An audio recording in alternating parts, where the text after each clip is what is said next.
Meski harus berjalan dengan cara mengesot, namun semangat dari perempuan satu ini patut ditiru.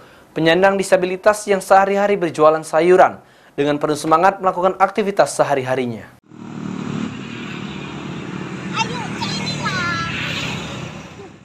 Herlina, tukang sayur keliling penyandang disabilitas berkebutuhan khusus di Lubuk Linggau, begitu semangat menjajakan sayur ke pelanggan dengan berjalan ngesot menggunakan tumpuan kedua tangannya. Warga Kelurahan Lubuk Aman, Kecamatan Lubuk Linggau Barat 2 berkeliling dari rumah ke rumah. Berbekal beberapa sayur-sayuran yang sudah dikemasnya dalam sebuah kantong plastik, Herlina tampil menjajakan sayuran jualannya kepada pelanggan dan warga yang melintas. Herlina sendiri mengaku sudah hampir setahun berjualan sayuran keliling dari rumah ke rumah. Hal itu dilakukan karena akan jauh lebih malu apabila menggunakan kekurangan fisiknya untuk mengemis. Mama udah habis. Jadi ini sayuran dari mana yuk?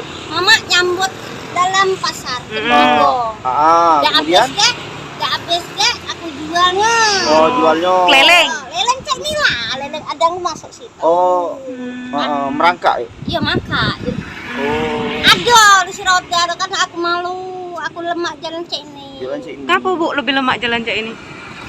Aku tuh malu, cak Uang hasil jualan sayur keliling oleh perempuan ini sebagian diserahkan kepada ibunya untuk tambahan biaya sehari-hari. Tri Hajariah, PAL TV.